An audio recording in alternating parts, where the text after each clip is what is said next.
though. If you can share with us, you must, I mean, because you go through live singing and rapping and talking to people, and now even probably, you know, consulting to the younger generation of hip-hop and artists and rappers and things like this. But is there a motto or, you know, something or words that you live by at all? Yeah, definitely. Share with our viewers. Yeah, even before I get into it, though, I just want to explain that everyone lives different types of lives. You know, from whether you're whatever nationality you are, whatever you are. You know what I'm saying? And people go through certain things differently than other people do, right? So I always felt that, you know what type of personality do I have? You know, I'm not really sure, but I try to become a better person. And the bottom line is that I realized that growing up, I was so selfish, I was so lazy, I was so stubborn, sensitive. You know, there's all this negativity that I had, and I was trying to just break and be better than that. But I felt that I couldn't break off from that, whether it was the environment that I was in or just because I was selfish or whatever the reason was. But eventually I started trying to learn from my mistakes, and I try to live by these codes that I wake up every day from. These three major codes that I live by, and one is I should say this in English and Korean, right? Okay. All right. So one is 남들한테 피해 주지 말자, which means don't do harm to others. Yeah. I mean, if you don't want to get harmed, you don't want to harm others, right? Sure. So don't do harm to others, right? Two, 진정하게 살자, which means basically live an honest life. You know what I'm saying? Like, don't live a lie, be true to yourself, be true to others, and if you want to be respected, they're going to respect you, right? So, three is 열심히 살자, and that's something where you just want to try to live up to your potential, try to do as best as you can.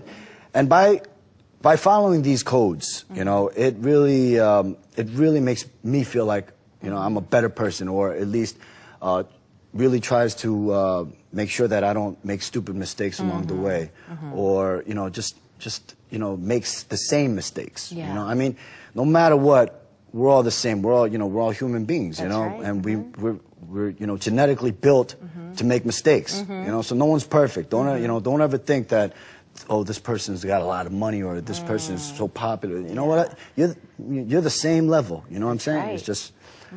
Once you live that kind of lifestyle, I would hope to think that that's definitely helped me out. So, I hope it, helps out our viewers. Yeah. It's really, really, there's truth in what you say, and I, see how you can also put that into music, and it is true. We're right. all people, and when we learn from our mistakes too, so we're human, so we're going to make mistakes, right. and to learn from the mistakes, and to be able to, if you're fallen, then to get up. That's the true success. Get up. Get on up. That's right. That's the true success, I think. Yeah. Wow. Okay. So originally, people know you as a former member of Drunken Tiger. Correct. So I know you were on Star English before, so we don't want to get into a lot of it. But I mean, just tell us a little bit about, when did Drunken Tiger, or at least you left the Drunken Tiger group at that time. Right. So what were your reasons, or when was all this, and what happened? When I was growing up, it was like, I couldn't do, I wasn't excelling in school. I wasn't doing well with the sports or anything like that. And I just started digging deeper and deeper into music. Yeah. And it was weird because the music thing was, first of all, I thought I was black when I was growing up. I was like, they would say to me, "Yo, look at your eyes, man. You got them Chinese eyes." And I'd be like, "No, I'm Korean, man." They're like, "What?" But so I thought I was kind of like more hip hop than these guys were, and I felt like I almost had to prove something at that time, and so I started really falling deep. And you're darker than the average Korean. Yeah. My parents always said that they found me underneath the George Washington Bridge, so I don't know. My parents found me under a bridge. Oh, okay. They found all of us under bridges, right? That's right. We were all one brothers and family. sisters. All right. All under the bridge. Yes. So yeah, so I just basically I started really getting into the music scene. I didn't know anything about making music. I didn't know anything about really the concept of music. I just started picking up things that my neighborhood friends were either doing, or I would be mimicking other stars that I liked. You know, and like I said, in New York, it's so hip hop in general that you just tend to, even if you don't like the music, you just tend to fall into that category. Yeah. And New York people, they have really thick accents, obviously. Sure. You know, so they got these really thick, heavy kind of accent that almost feels, you know, aggressive sometimes. Yeah. And a lot of times hip hop is related to that aggression, but that's not what solely hip hop's about. And anyways, so I started learning about this and that, but obviously I kept on making mistakes. You know, I was young.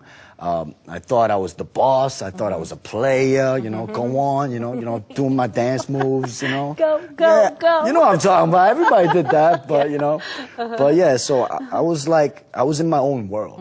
You know, and you know, I hate to classify the way things are, but when you're growing up and you don't, you know, you just starting to really find out about yourself and your surroundings, you tend to get persuaded or peer pressured or whatever, you know, things that happen sometimes at that age, and I kept making these wrong mistakes along the way, like, you know, like education-wise, you know, I must have felt that I was very, you know, unintelligent at that young age, and I felt like, oh, you know, why do I have to go to school? You know, I don't need this. You know, it's all about me. It's all about music. It's all about this. It's all about that. I need to be a step ahead of the game. I need to experience things before people experience things, so I can, you know, have some kind of edge over, you know, people as I grow up. And that's the kind of attitude that I had growing up, and I could tell you that there's definitely pros and cons about that, but in the long run, as I get older, I definitely felt like, oh, you know what? I understand why, you know, people go and do, you know, they follow certain steps in life or do this in life. And you know what? Like I said, another thing is I don't want to regret what I didn't do. So I should learn from that. And, you know, and anytime I have experience, I'd like to tell, like, kids that are maybe possibly having trouble with their lives or whatnot. And if I can help out in any ways, you know, I'm always there to try to help. But the thing was like I said, I just kept doing these things and going to different routes and blah, blah, blah. And I was getting into a lot of trouble. So